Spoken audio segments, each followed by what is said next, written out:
I'm ready. Michael Bosworth, welcome to the ROI Online Podcast. I'm happy to be here with you, Steve. So, Michael, you're an author. You've got several books. What great salespeople do, customer-centric selling, solution selling, and I have to confess, I probably read one of those. Actually, either solution selling or customer centric. They're older, but I think I might have perused those or read those way back in the day. But I'm excited to have you today. Well, Solution Selling was my first book. I wrote it in '93 after starting my solution selling sales training business in 1983, and then I had developed an affiliate network because a lot of people wanted to be in the solution selling business, and they kept begging me for a book, and so I finally wrote it after 10 years in business. And the interesting thing is before that book, the largest client I ever had was about 300 million a year. Uh-huh. And after that book came out, we got Microsoft and IBM as clients. Wow. And when you're still a sales trainer working for himself out of your bedroom in your house, that's pretty good. That's not bad. Yeah. So what in the world convinced you at some point in your history that you were good at sales, that you liked sales? Well, that's an interesting question because I was really fortunate to get an entry-level job out of college. I was 25. I'd been to Vietnam, and I used all my GI Bill. And Xerox Corporation, as most people know, has invented more technology than they've never made money at than any other company in the history of the world. They invented the whole desktop, the mouse, the icons, and everything. And then they gave Steve Jobs a tour of the Palo Alto Research Center, and the rest of that is history. Mm-hmm. Xerox also invented Ethernet. They never made any money at that. But what most people don't know, Xerox invented cloud computing in 1969. And when I joined Xerox Computer Services in 1972, I was right out of college, and they had a job that was so shitty that none of their permanent people wanted it, and it was the help desk. So I started off in the help desk, and we had 50 local LA clients, city governments, distributors, and manufacturers, all hooked up to our computer with phone lines and dumb terminals.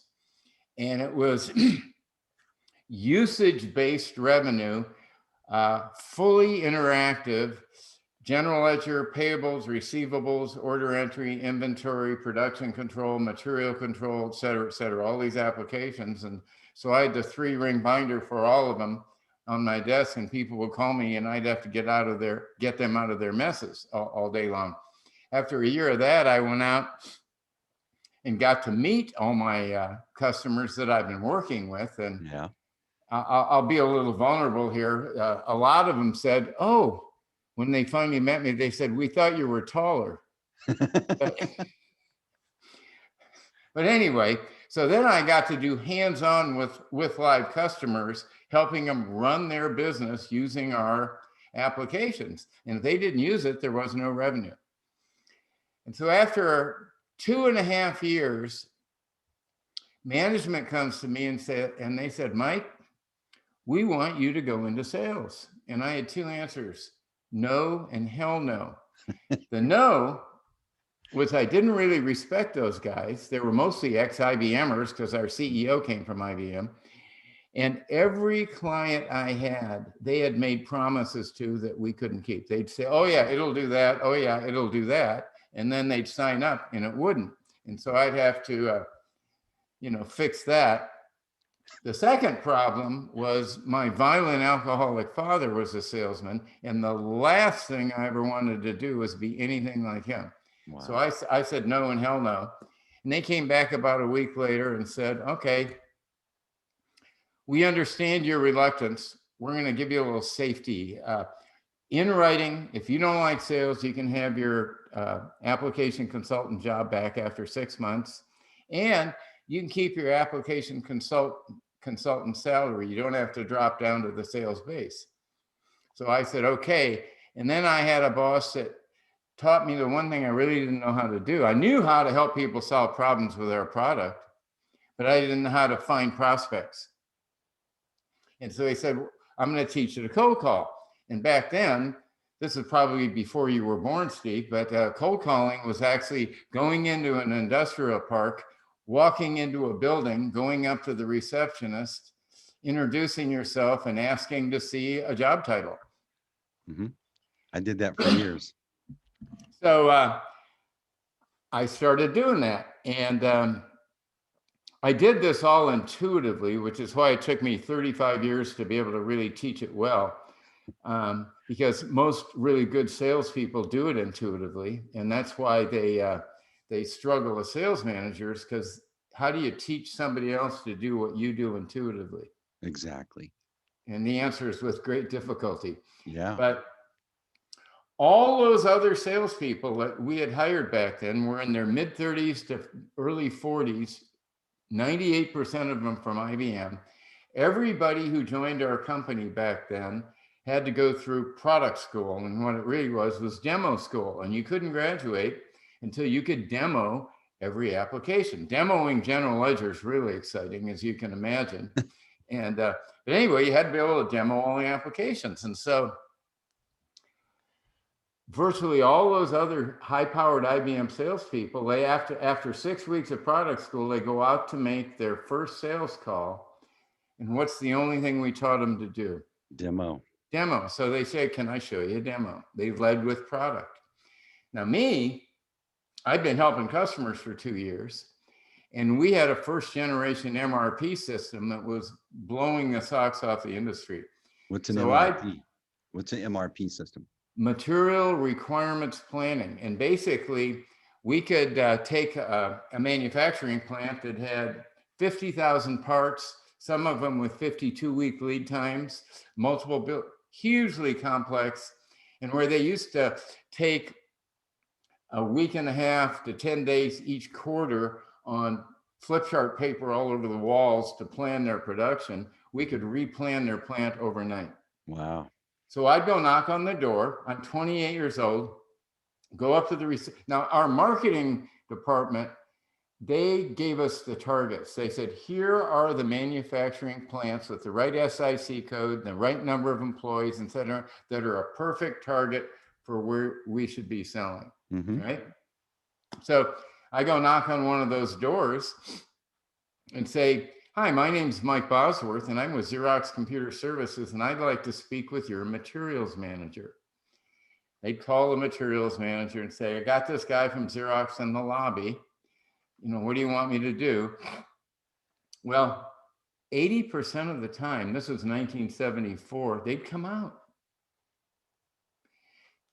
The only thing I can think of is that they were curious. And back then, if you're 50 years old and you've been out of college for 30 years or 28 years, the only way you could learn anything new about new technology for manufacturing is to see salespeople. They didn't have the internet.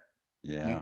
So we had a power back then that today's salespeople don't have, which is knowledge of the technology and the product. Right. And then Xerox had a halo. And basically anybody from IBM, Honeywell, Univac, any of them could have done the same thing and had 80% of them come out just because they were curious, right? But then they'd come out, I'm 28, he's 48. And as soon as he looks at me, and they're all men, there were no female materials managers back then, they'd look at their watch. And I knew what they were thinking. They were thinking, oh God, this guy is, barely out of the nest. He knows nothing. And now I have to be polite to him for the next, 15 minutes before I give him the boot, right? Yeah. Okay, now this is all intuitive, but it works so well. I said, so you're the materials manager? And they say, yes. And I'd say, can I share a story with you about another materials manager I've been working with less than a mile from here for the last 18 months? And they'd say, sure. I never had a single person turn down a pure story because that pure curiosity is so strong. Yeah. So he'd say yes. And then I had a 60-second story arc thing I just did.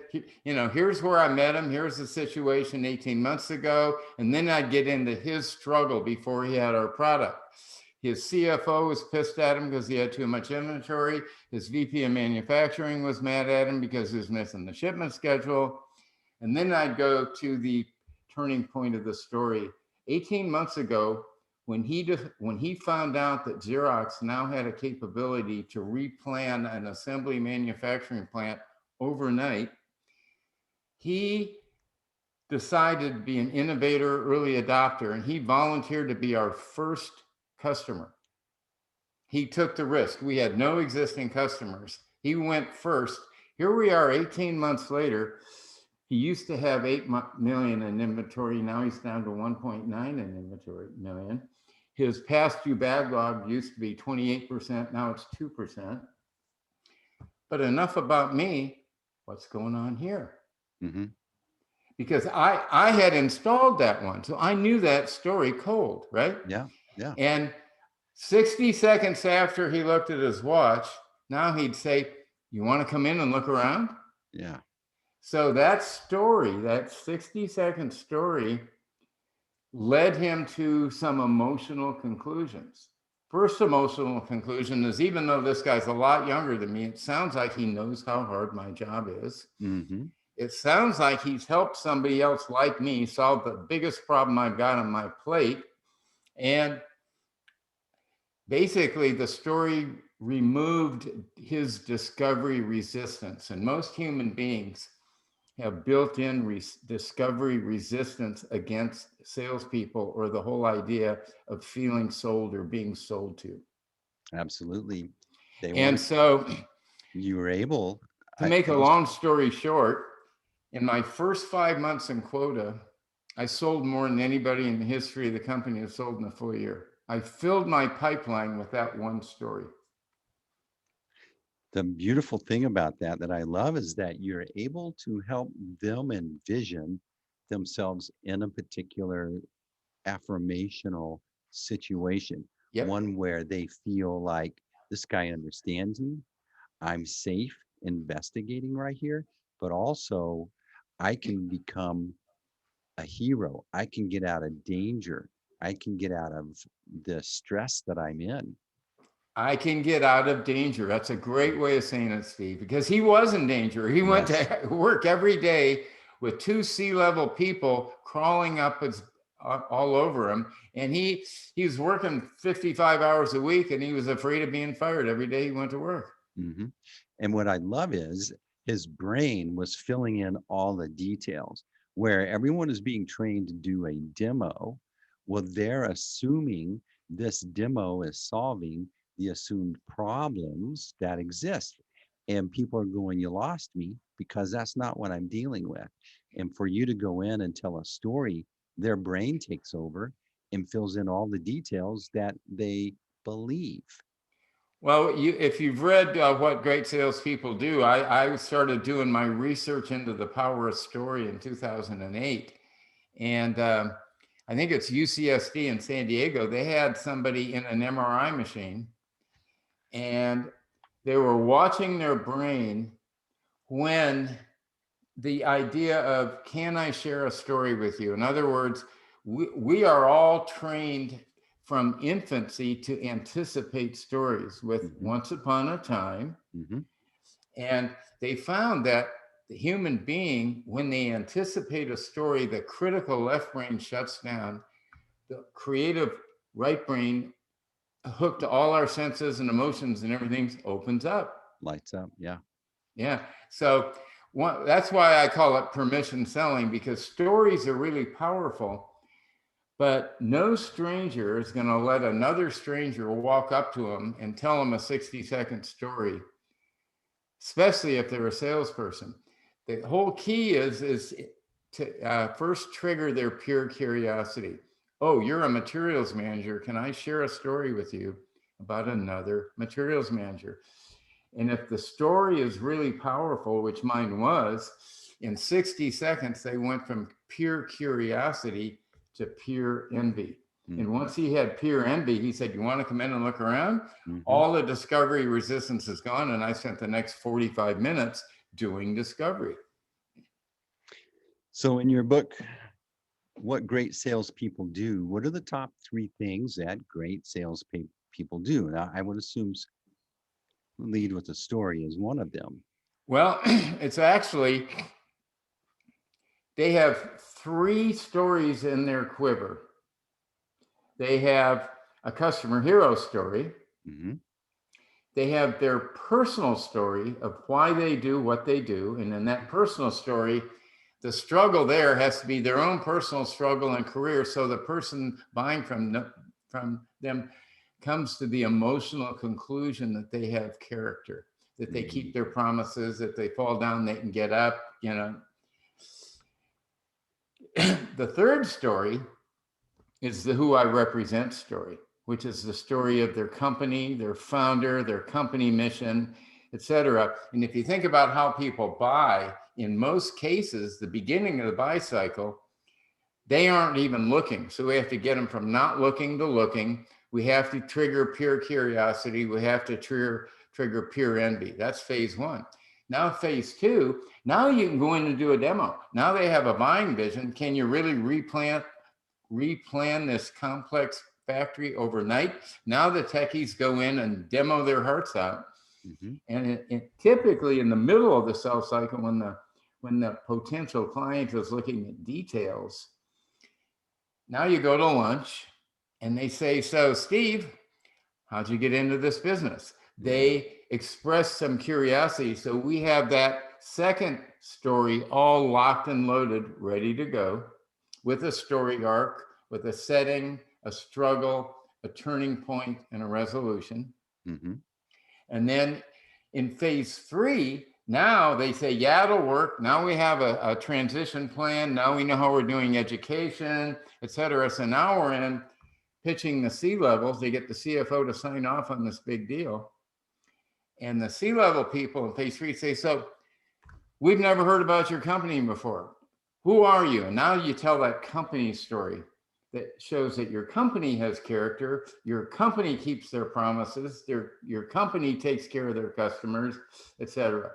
And it's basically those 3 stories locked and loaded in great salespeople. And they do it intuitively, but only 20% of salespeople are great. The other 80% need a model to follow. Awesome. We're talking with Michael Bosworth. He's his website is customerheroselling.com. He's the author of 3 excellent books on sales, What Great Salespeople Do, Customer-Centric Selling, Solution Selling. And we're learning right now about the power of story. And I always say, Michael, that our brains crave information that's packaged in the format of story. It's how we pass on information. Our brains they've never changed. They're still 1.0. And even though our world has changed, our brains haven't changed. And that's why story is so powerful. I love that you started to package this a long time ago in a way for people to take advantage of how we grow up and expect information to come to us. And that's in the form of stories. Well, you know, most of our clients, when we first call on them, they say, oh, well, we've got lots of success stories. They're on our website. Check them out. But whenever we investigate, turns out the salespeople are not using the stories on their own website. Yeah. And that's because they weren't built for, those stories weren't built for conversations. Mm. And so one of the things we do in our workshops is we have each salesperson take a story, a case study or whatever they call them on their website, and convert it into a conversational 60-second story that they can tell conversationally, just with bullet points for each of the segments of the story. Because as soon as, have you ever noticed when a newscaster is reading from a teleprompter that there's no real connection? Because they're in their left brain. And if a salesperson is trying to memorize a fully written out story with punctuation and they're in their left brain, they think, oh, did I miss it? Right. And if we can get them into their right brain with just a few bullet points for each key piece of the story, now they're making eye contact and they're having a conversation. And the difference in connection is huge in the Yeah. way they deliver it.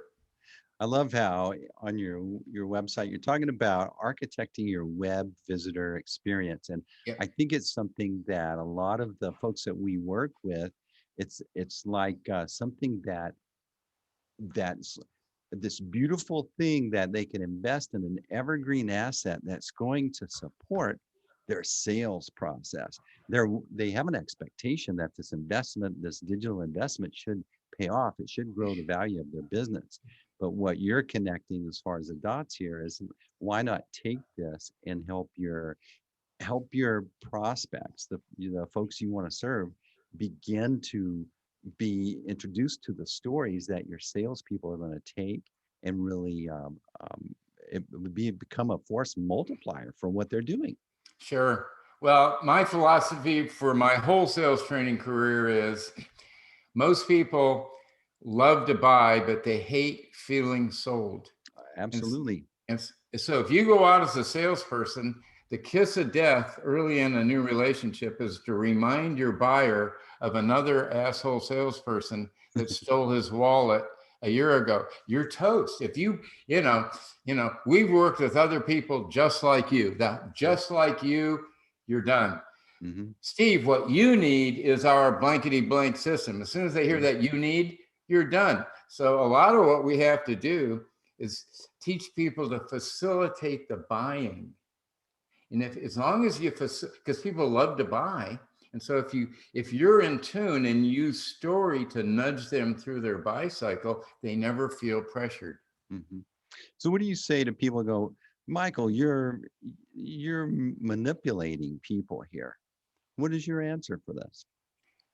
Well, then they're volunteering to be manipulated. In other words, we are leaving the buyer in control. If you look at basic human needs like air, water, food, and shelter, the next one for people is to feel in control. Mm-hmm. And the number one, when they do surveys of why people hate salespeople, the number one reason is pressure. I don't like feeling pressure. So we are letting the buyer drive. I've been challenging salespeople forever to change the title on their business card from account executive or whatever to buying facilitator. I love that. I'm here because, well, one, the person is, what do you mean buying facilitator? And you say, well, I know you don't want to feel sold and I don't want to act like a regular salesperson. I want to help you buy. And if you don't want to buy, I'm gone. So yeah. I'm a buying facilitator. Yeah. You know, what I like to do is I think it's important that they feel like, look, I'm wanting to support you in your process here. You're investigating a solution. You're trying to come up with something to help you over a hump. But I just want to make sure we have a good fit, and we may or may not be what you need, but at least you're going to leave here with more understanding than you arrived with. Absolutely. Yeah. Well said. Yeah. You know, when you in here, it talks about ask your visitor to identify with a proven vertical market for your offering. And this is, we're talking about helping them segment themselves on your website. Talk to us more about this. Well, sometimes we don't have job title peer envy, but we've worked with sports teams, or we've worked with hospitals, or we've worked with banks or insurance companies. Ideally, we can connect on two levels, industry and job title, before we bring out our stories. We have a higher chance of developing pure curiosity if I've not only worked with other CFOs, but I've worked with other CFOs of hospitals. So it's an additional connecting point. Right. You know, my good friend, Will Leach, he's author of a book called Marketing to Mind States. And in his book, he talks about, and what you're facilitating here is that the folks that show up in these buyer roles are in a state of mind. They're approaching this decision process in a common state of mind, not necessarily, I'm 55 years of age and I have 2 kids and Right. not that demographic, but I'm approaching this problem in a state of mind.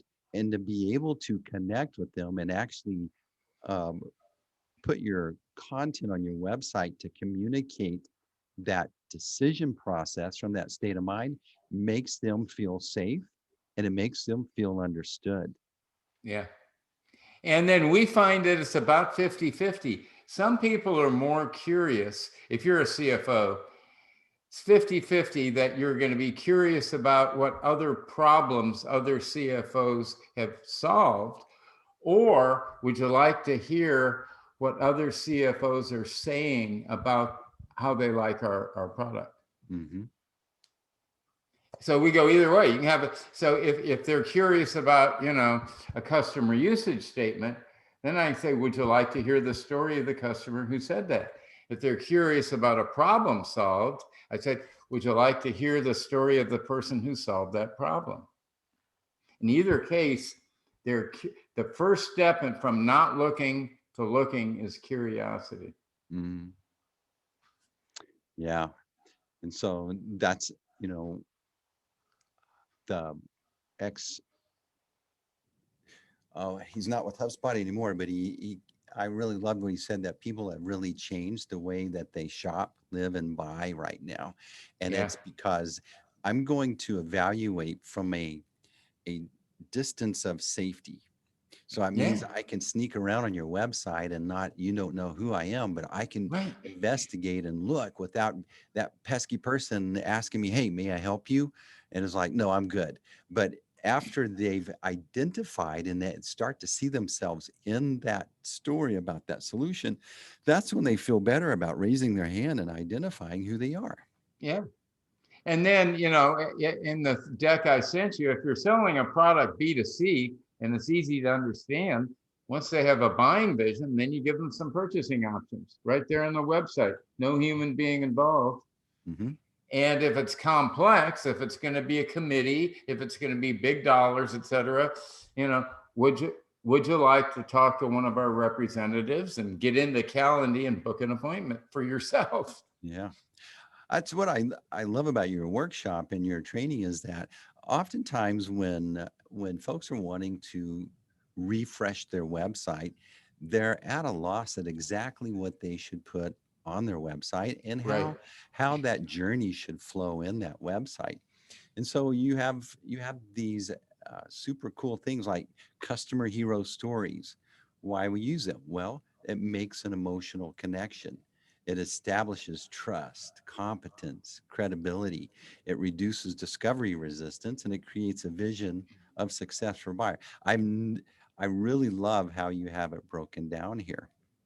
And Well, the mistake that most companies make is they don't make their customer the hero, they make their company the hero or their product the hero. absolutely, It solves this problem. It does this, it does that, right? My question is, well, how does it do it? Do we just plug it in and the solution magically appears?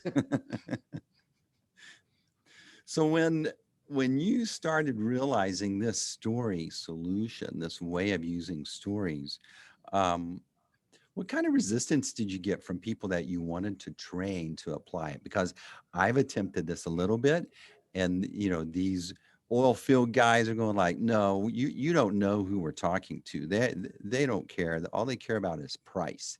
They don't care about story. What do you say to that, Michael? Well, basics are people buy from people, and you're only competing on price when they don't have a personal relationship with somebody. Mm. And if you're competing on price, that's a shitty life. I'd go find a new company to represent, That's the buried headline right there. If you're competing on price, then that's because there's not a personal relationship established. Yeah. One time I heard this great quote, and I don't know who to credit it to, but it's like people buy you first before they buy what you do or what you're selling. Absolutely. That's why my little 60-second customer hero story when I was 28 years old filled my pipeline. That Mhm. one story. This is so a qualified lead is a defined targeted buyer, curious how we helped their peer or competitor make money, save money, achieve goals, or solve a problem. That's your definition of what a qualified lead is. So it's someone that's curious about how you help their peer. That's where the peer envy comes in. And it helps them envision how they can make money, save money, achieve goals, or solve a problem. And in most companies, sales and marketing are like this, right? Aren't they? Yeah. Yeah, marketing is saying we send these great leads to sales and they fall into a black hole. And the salespeople say we get these garbage leads from marketing, that I couldn't wipe my butt with. They're so bad. And the touch point between sales and marketing is that definition of a lead. So whatever it is, the key to integrating sales and marketing is get the VP of sales and the VP of marketing to mutually agree on the definition of a qualified lead. That's, Bingo, it's a miracle. I've never heard that discussed. It's always assumed, but that's a beautiful thing to really highlight. We're talking with Michael Bosworth. He's the author of 3 books, What Great Salespeople Do, Customer-Centric Selling, Solution Selling. His website is customerheroselling.com. It's where that you can start to build your customer hero marketing. Michael, so what's one question that you'd love to answer that nobody ever asks you?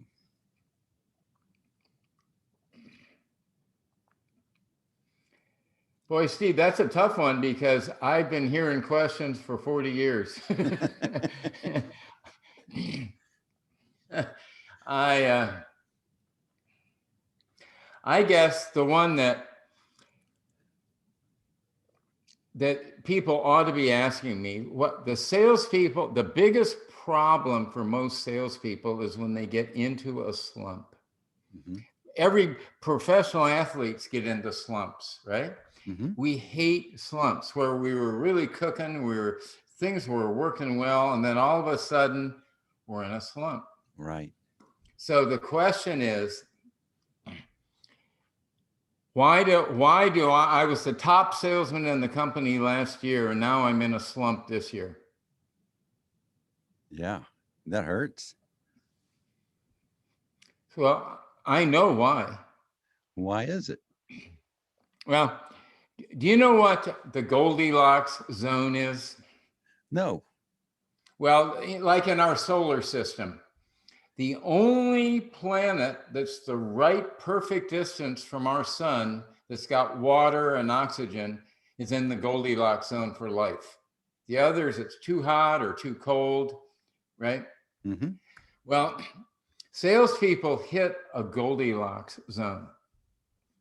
And if you think about a new salesperson, even though they're experienced, let's say they join a new enterprise technology company, like a salesperson that used to sell software and then they joined Salesforce.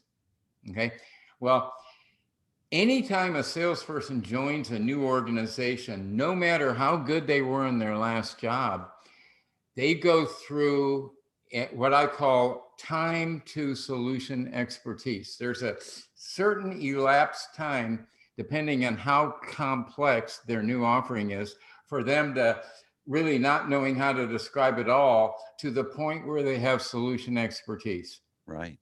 So solution expertise is what gets them into a slump. So back in 1979, Xerox Corporation, the copier giant, not my little division, they were having salespeople fall into slumps. And they hired a behavioral researcher named Neil Rackham to go out and say, why is this happening? And why, when star salespeople go into management, they crash and burn. And why do 20% of our salespeople bring in 80% of the revenue year after year after year? So Neil Rackham goes out and he's only studying the top 20%, the egos. He's not even looking at the journeyman. And he found that back then, Xerox hired 6 new batches of elite college graduates from all, the Ivy League schools, 6 batches a year. And they started tracking their performance. They put them through 6 weeks of product training, kick them out of the nest and say, go sell for Xerox. And they get better and better and better and better each month. But at 18 months, you could set your watch by it, they'd all go into a slump. So what happened was, as long as they did not have full solution expertise, and a buyer would start talking about a problem, they had no choice but to say, well, help me understand your problem. Why do you think it happens? What have you tried to do to solve it before, et cetera? Wow. But once they get solution expertise, at 18 months, the buyer gets 4 words out of their mouth and the seller goes, we see this all the time. This is out of whack, right? This is out of whack and this is out of whack. Here's what you need. The irony is the salesperson is absolutely correct. He or she knows exactly what the solution is, but they're dumping it. It took them 18 months to figure it out. Now they want their buyer to figure it out in 4 seconds. And the buyers go, whoa, because that pressure. So they were in the Goldilocks zone of selling for maybe a month or two where they were really killing it. But then they got so much solution expertise that they started what I call prematurely elaborating. They only hear a word or two and they go, oh, here's what you need. Human beings do not like being told what they need to do. And you know how I convince all my workshop audiences of that?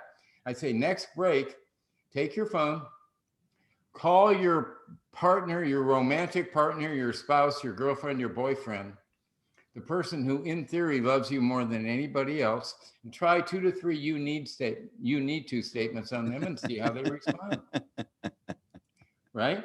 And they all, most of them don't even, are smart enough to not even try it. But if you do try it and they go, oh, So if the person who loves you the most won't take it from you, why would you take it from a salesperson? Right.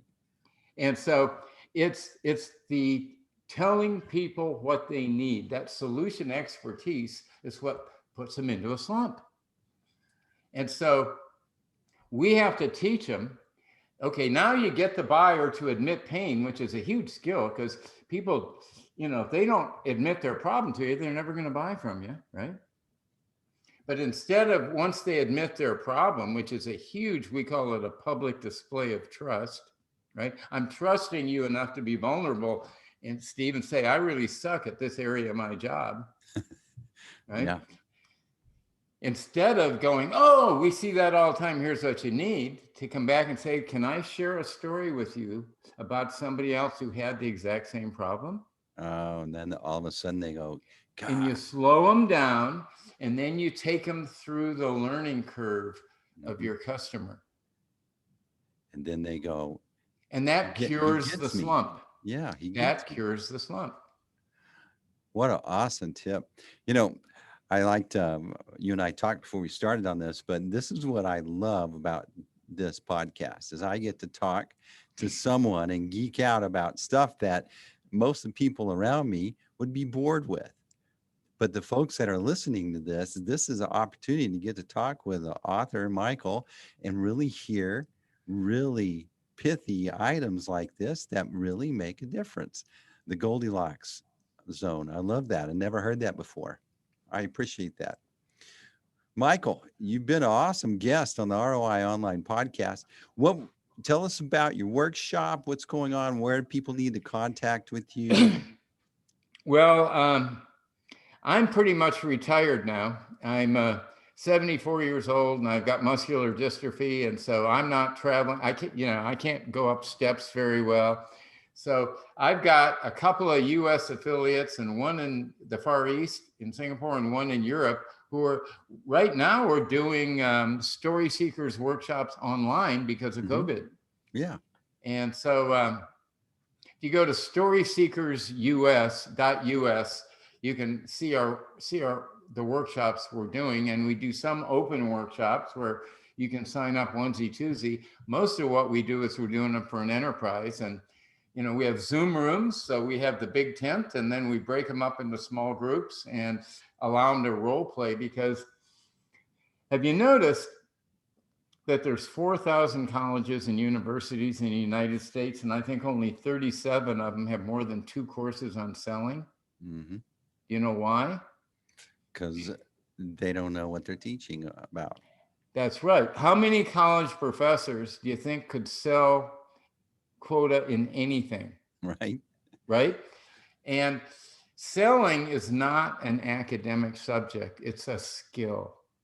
It's like when you're 16 years old, you could watch all the videos you wanted about how to drive a stick shift, but if you don't get in that thing and do it, you're never going to learn it. Right. And selling is the same way. So we, over 3 days, we have 6 different breakouts where coach 3 or 4 people in a small group, and we practice telling customer hero stories, and we practice tending the buyer story, and we practice telling our company's story, and we practice telling our personal stories. This is something you cannot learn from a book. I agree. And people are intimidated from doing role play in front of their peers, but it's so powerful, and it's so it's really cool. If you can get past that ego thing, there's a lot to learn. Yeah. Michael, thanks for being on the ROI Online Podcast, man. You're a great guest. Thank you, sir. It was a pleasure meeting you, and let's stay connected. Let's do that. All right. Will you let me know when this is out so I can share a link with my contacts? Absolutely. We're going to send you an email with all the stuff, so you'll get notified that the day it's live so that you can share it out with yours as well. Good. Thank you. All right. All right. And that's a wrap.